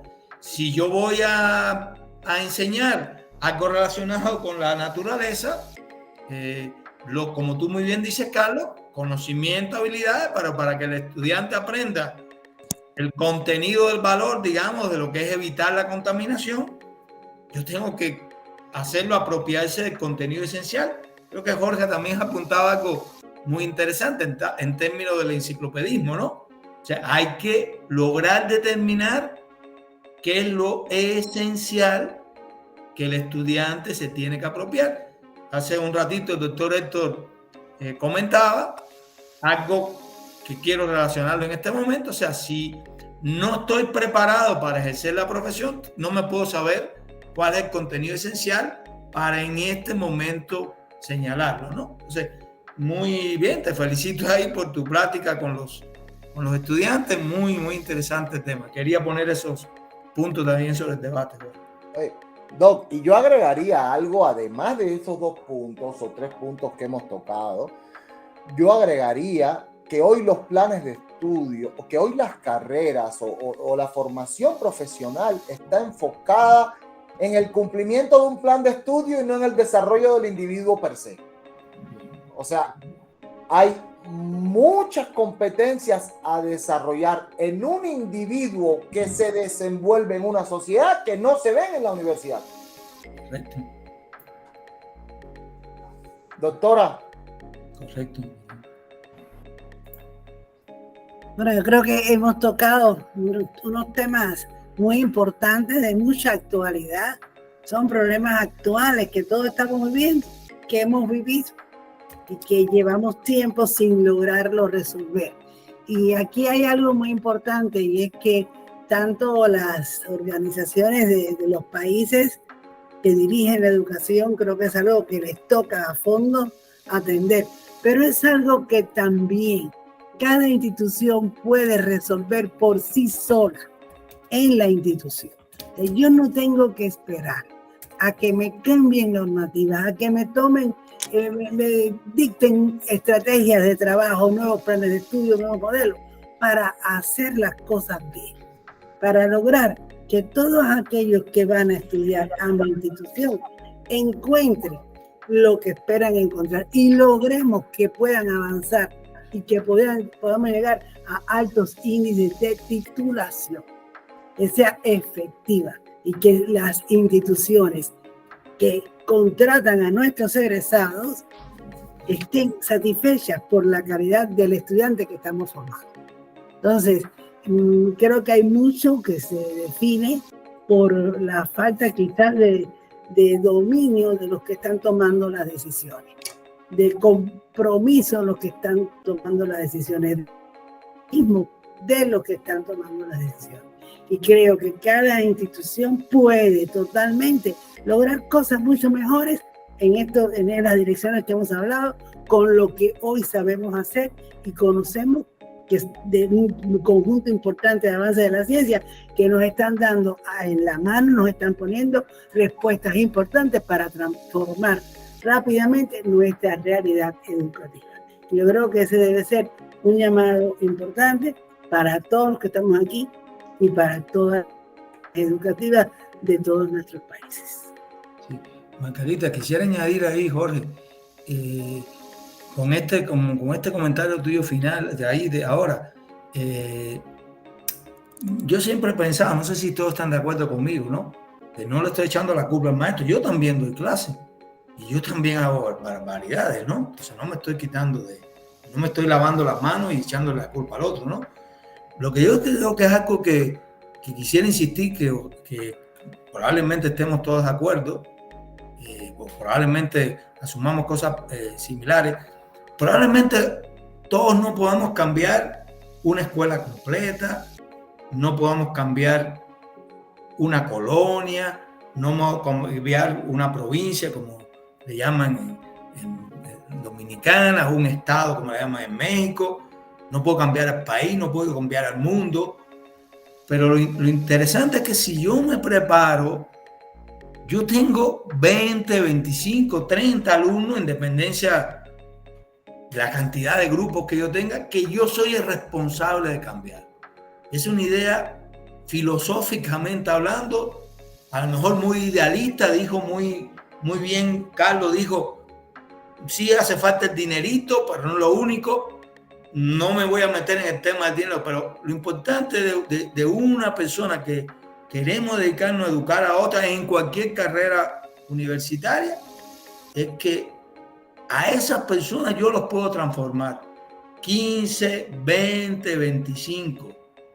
Y esos 15, 20, 25 se van a multiplicar por otra cantidad. No sé, si alguien trabaja en una empresa transnacional como Valeo, por ejemplo, tiene no sé cuántas plantas en México y en el mundo, ¿no? Entonces, si yo fui ingeniero de uno de los ingenieros, de uno solamente, y ese logró contratarse en Valeo, que es una planta continental, yo habré cambiado el mundo, ¿no? Entonces, parece idílico en mi parte. Si no están de acuerdo conmigo, pueden decir que no están de acuerdo, pero esa es una concepción que podemos enseñarle y que está obligado a enseñarle al ingeniero, al abogado, al mercadólogo, al nutriólogo, a toda la gente que querramos formar en instituciones universitarias para hablar del tema convocado que fuimos de universidad. Ese sería un elemento también probablemente de debate, que todo el mundo no esté de acuerdo, pero al menos eso ha sido muy, muy interesante. Y honestamente, si no lo asumimos así, estamos cediendo el espacio a otros entes de la sociedad que no están preparados para ello. Y después nos quejamos. No, es que tal, no quiero mencionar ninguna ente determinado. Después nos quejamos. No, es que yo tengo 15 personalidades, 20, 30, 40, que son únicas e irrepetibles. Y en mi mano está poderlo hacer. Eso me parece una idea importante en torno a eso. De ahí salen muchas cosas. Si me preparo, si no me preparo, si trabajo como si yo fuera un obrero, y hay obreros que les encanta lo que hacen, y por tanto hay albañiles y albañiles. Albañiles malos y albañiles muy buenos, con mucho contrato, y albañiles que nadie los contrata. ¿Por qué? Porque no le pone amor. Uno le pone amor a lo que hace y otro no le pone amor a lo que hace. Esa es una idea también que pudiera poner ahí en el debate ahí de momento. Estoy por lo ande hablando de otra sesión, pero podría servir como un debate también. De hecho, Doc, voy a utilizar tu punto de vista para poder cerrar con él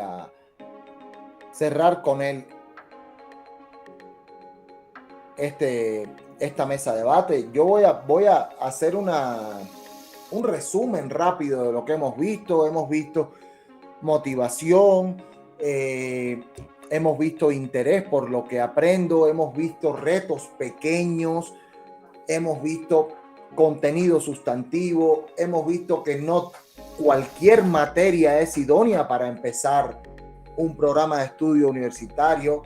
Hemos visto someramente, pero lo vimos también, el tema de vida estudiantil. ¿Qué más hace la universidad por mí para que a mí me den ganas de seguir aquí?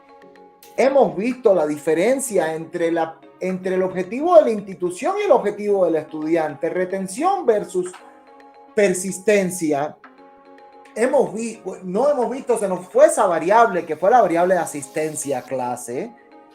Es una variable que por ahí se nos escapó en conjunto con el clima áulico, con el clima institucional.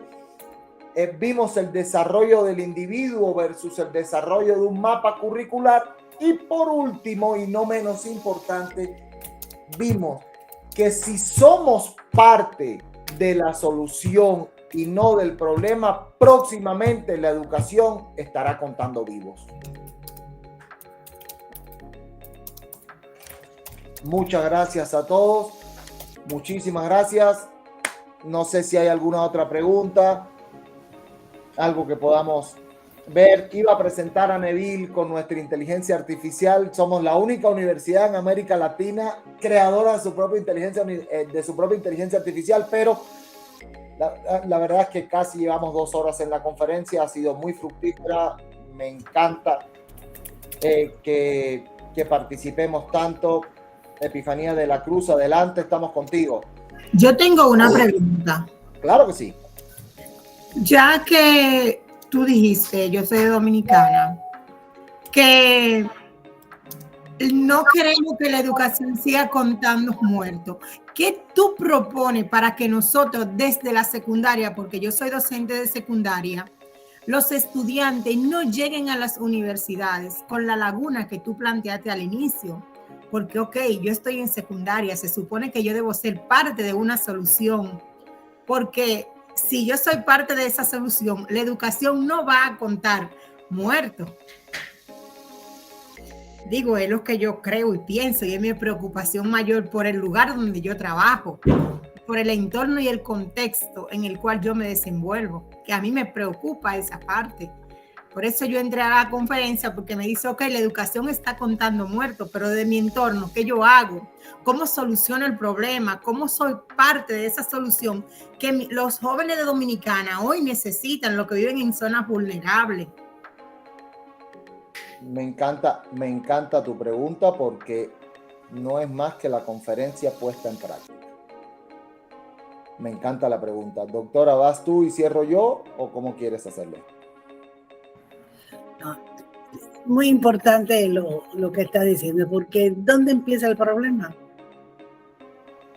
El problema empieza desde el nacimiento, desde la base. O sea, cómo es una problemática en que todos tenemos que enfocarnos, no importa el nivel en que estemos trabajando. Esta problemática se da con diferentes características, con diferentes magnitudes, que no se refleja en indicadores de retención, no se refleja quizás en indicadores de titulación en la educación primaria, a lo mejor tampoco en la secundaria, pero lo que importa es cómo se refleja en la calidad de la formación, que es lo que tú estás planteando, cómo se refleja en la calidad de la educación. Y yo pienso, bueno, pues que el mismo análisis que hemos hecho es totalmente transferible a la situación que estás presentando, con las modalidades, con las características, con las condiciones de que es una edad distinta, que es una edad compleja, que es quizás una institución donde a lo mejor hay muchos niños, muchos alumnos en un aula, o sea, se van a dar distintas condiciones. Pero estamos, como dijo el doctor, la primera responsabilidad está en nosotros mismos, que sí podemos. Y cuando nosotros entramos al aula y cuando nosotros diseñamos la materia, nosotros adecuamos programas, adecuamos currículos y hacemos lo que consideramos mejor. Pues entonces, si tenemos esa libertad que la vida nos ha dado, nos las tomamos nosotros cuando damos clases, pues enfrentemos este problema desde cada día y veamos al alumno como lo que es, una estudiante, un joven, un niño que está queriendo ser conducido, que necesita ser conducido a ser un hombre, una persona exitosa. Y empeñémonos en dar todo nuestro esfuerzo para formarlo integralmente. Desarrollar su pensamiento, desarrollar su inteligencia, desarrollar habilidades de aprender para que pueda tener éxito en la vida, desarrollar la metacognición, o sea, la capacidad de autoevaluarse, de encontrar sus aciertos, de encontrar sus errores, de poder rectificar, de que le interese lo que está haciendo, que le guste lo que aprende. Es decir, hay muchas cosas que están en nuestras manos. Y le voy a decir algo. A veces hay cuántas escuelas en condiciones que son complejas, donde hay pocos recursos, donde es complejo el contexto porque está desfavorecido, encontramos que hay muy buenos resultados en la educación. Hay muchos ejemplos. Entonces, de que se puede, pero creo que tenemos que tener ese reto, creérnoslos y generar ese compromiso personal, como decía el doctor hace rato y Jorge, para poder salir adelante con una concepción y una actitud diferente ante la educación. Gracias, Jorge. Voy a argumentar esto un poco más y lo voy a dar desde el punto de vista del docente. Yo como docente de matemática de una secundaria básica en segundo año, yo sé que el alumno para estar en segundo año de secundaria básica de matemáticas tiene que conocer 4 o 5 teorías sustantivas. Y tengo que lograr pasar a ese alumno al grado posterior con el dominio de esas 4 o 5 teorías sustantivas. Entonces, ¿qué eso a mí me obliga a hacer en el aula?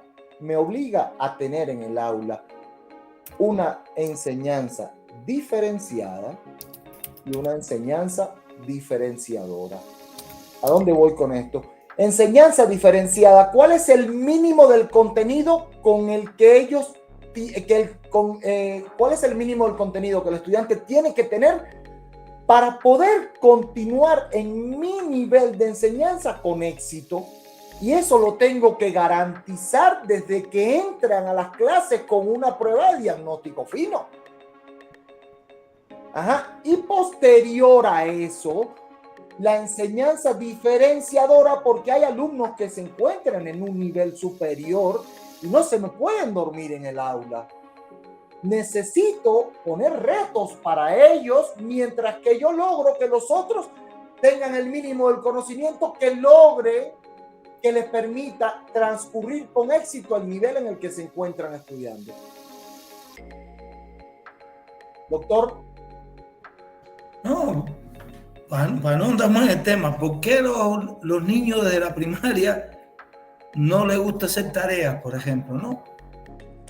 Porque de alguna manera las tareas que les pedimos son tan formales que no siempre logran que el niño se sienta motivado. Entonces, si vamos a la universidad igual y le ponemos una actividad para cumplir un currículo estricto, y entonces también igual, o sea, no avanzamos hacia adelante, ¿no? Me parece, la pregunta de la colega fue muy, muy interesante ahí.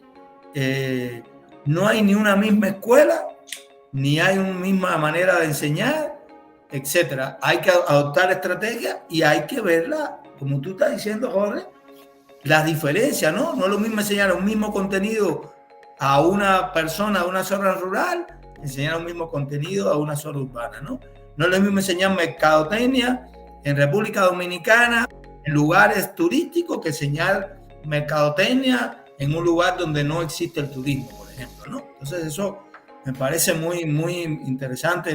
El tema no está cerrado, es un tema bien complicado para seguirlo desarrollando, ¿no? Y sumar, si el maestro asume como una vida, como una visión de vida, el constante autopreparación, probablemente seamos más felices, consumiremos menos medicamentos los maestros, estaremos menos estresados, arruinaremos a algunos médicos porque no vamos a tener lo que ver, porque convertimos la razón de vida de la educación en un acto también de crecimiento personal y de la familia que tenemos a nuestro alrededor. Eso es lo que quisiera, bueno, cerrar de mi parte, ¿no? Sí, y además, lo que sí no puede pasar es que yo aumente la bola de nieve. Y eso es importante que lo entendamos. O sea, yo sé que el alumno viene con lagunas desde la primaria. Eso me queda claro. Yo no puedo hacer que el alumno pase con lagunas hacia el ciclo que le viene, no por lo menos con el contenido sustantivo de cada una de las materias o de la materia en la que yo imparto.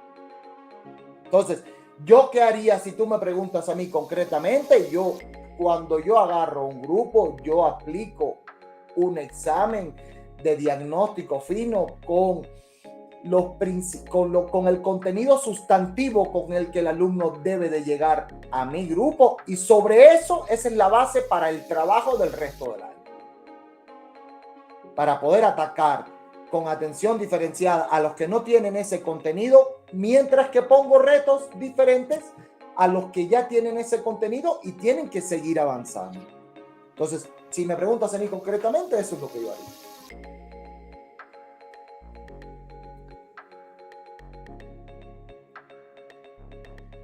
Epifania. Sí, está bien, muchas gracias. Yo estoy aquí escuchando. No sé si quedó respondida tu pregunta, hombre. Sí, porque yo tengo claro que la que debo poner el mayor de los esfuerzos soy yo. Yo soy la que debo encaminar mi grupo. pero quería saber si existía una fórmula mágica que me alivianara ese camino con un salón de clase con 47 y con 48 niños, donde tienen contexto, donde tienen realidades y estilo de vida totalmente diferente. Y tú sabes que es sumamente, sumamente difícil. Pero nada, a seguir echando la batalla. Doctora, ¿había levantado usted la mano? ¿No? Bueno, sí, la verdad es que sí. Mira, la educación no es de uno. La educación es de muchos. Y como mismo tú tienes que responsabilizarte con tu grupo, sería genial que el maestro que nos antecede también se responsabilice y podamos lograr formar una cadena en donde todos estemos responsabilizados con la parte del trabajo que nos toca. Y cuando eso suceda, pues realmente las lagunas con las que vienen los estudiantes de grados anteriores van a ser menores, y yo me voy a hacer responsable con que pasen hacia los grados posteriores con la menor cantidad de lagunas posible, con el contenido que realmente importa, quitando toda la paja que hoy damos mucho contenido de paja que no importa para nada, no nos sirve para nada. Y eso realmente nos va a servir de mucho. Cuando todos nos comprometamos, vamos a ver una educación diferente.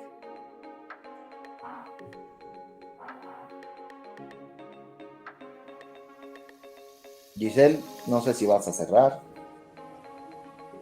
Claro que sí, pues muchísimas gracias a la doctora Margarita, por supuesto a usted, ingeniero Jorge, y también por la participación del doctor José Silverstein, por este espacio tan enriquecedor e interesante que nos ofrecieron el día de hoy. También agradecemos a todos los participantes, a quienes se unieron de República Dominicana, Ecuador y México.